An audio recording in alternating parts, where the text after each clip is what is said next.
But you know, of course, in pale Arab's history, he calls him a slave. You know, every time it's black, he got to be a slave. He can't be prominent, he got to be a slave. But that's all right.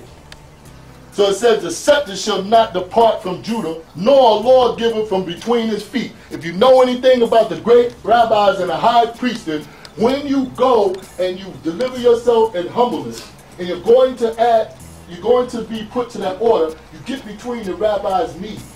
You literally do this. And then you are admitted into the high priesthood.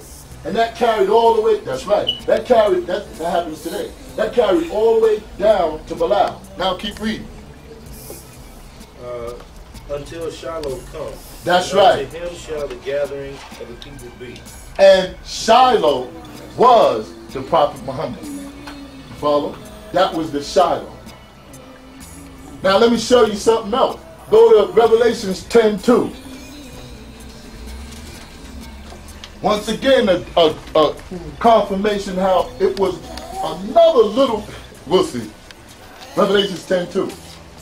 And he said in his hand a little book open. Now he had a little book that was open, right? Now the Bible is a big book. The Gilgamesh Epics in them are big books. This is a little book. Go ahead. And he set his right foot. And then he said that the first thing you had about the book was open. What's the first surah you see in the Quran? Fatiha. What does Fatiha mean? To open it. Go ahead. And he said his right foot upon the sea. He's stepping out of his something. left foot on the earth. That's right, because he's stepping out of something. Go ahead. And cried with a loud voice. He's yelling. As when a lion roareth. And when he had cried, 7 thunders uttered their voices. That's right. And those 7 thunders with the 7 verses. Alhamdulillahi Rabbil Alameen. Ar-Rahman Ar-Rahim. Maliki Yawmuddin. Iyaka na'budu wa iyaka nasta'in. Ihdina as-siratal mustaqim. Siratal ladina an'amta alayhim. Ghayril maghdubi alayhim waladdallin. Those are the 7 vowels, the 7 verses that he uttered out of his mouth in the opening of the Quran. Now, tell the rabbis they need to teach that. Tell the preachers they need to teach that to get the record straight. Once again, all of these things are the same. Go to Revelations 11:3 for me. I'm going to show you how these are the same. Ain't no difference between no Bible and no Quran. There ain't no difference. All of them prayed the same. All of them called on the same. Because Jesus never called on no God or Jehovah. He said, Eli, Eli, Eli, Eli, El, or Eli, Elo. You can even say Allah for that because he didn't speak Aramaic. Go to 11:3. Never say God, said Eli. Go ahead. And I will give power unto my 2 witnesses. 2 witnesses. And we just discussed both of them. Muhammad and Moses. I'm going to give power unto my 2 witnesses. And they shall prophesy 1,203 score days. They're going to teach you the real deal. They're going to, how many days? 1,203 score. Didn't I show you, little sister, where it said 1,260? It was talking about those 2 prophets that will teach you the true understanding of what they're calling God. Go ahead. And they was dressed in sackcloth. They was dressed in white. Go ahead. These are the 2 olive trees and the 2 candlesticks standing before the God. And you know the 2 candlesticks. You should know that. They speak of 7 in the first book of Revelation. This is talking about 2. It's a certain order. Because both of them belong to the same order. We can get into the order they belong to too. Where you do a ceremony with 2 candles and you're looking at yourself to bring out what exactly is inside. I can't go too much further because it's a nice order. He did it. That's why he's shaking. Go ahead. And if any man will hurt them, fire proceeded out of their mouth and devoured their enemies. And because the fire out of their mouth would be the fire of the truth. Anybody messes with them. You follow? That's the confirmation that the Bible sent the Quran.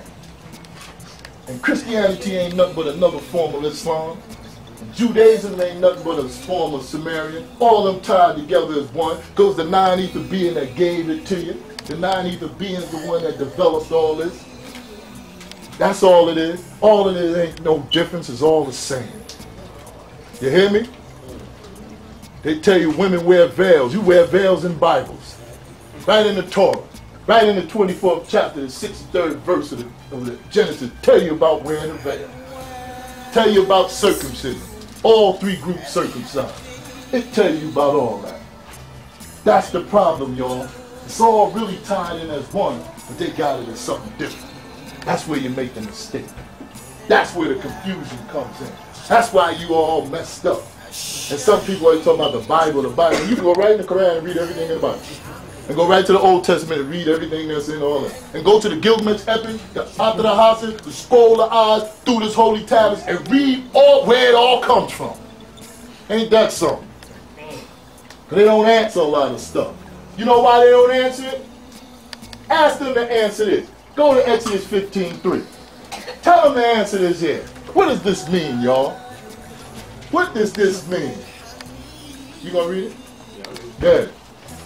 It's Exodus 15:3. Go ahead. The Lord is a man of war. So now the Lord is a man of war. What does that mean? Huh? All right, one person said he's ready to battle. He already in the war, so he ain't in no battle. He want a war. You know what I'm saying? And he's a man. He's not only ready to war, he's a man. Huh? Do you hear me? Huh? Not the Lord. So there are things that supersede the teachings that they give you, that you must go to books of old to find out what's going on. And that's why most Hebrew Israelites are looking for the Maccabees. And that's why most of your religious people go to these esoterical orders known as the ancient mystical order of Melchizedek. They want to join the Sufis. They want to be Freemasons. They want to be Shriners because they want the inner truths. And all that came from you. Freemason, Shriner, Eastern Star, all that came from you. Because in order to see the star in the north, you had to follow it. And that was where Mary was. And she was the identification, I ain't going to go too much. She's the identification of that Eastern Star with her 5 other sisters. It's so easy. Mary was black and the 5 sisters was black. Y'all hear me? I ain't going to give you too much now. Can't give you but so much. All right? Any more questions?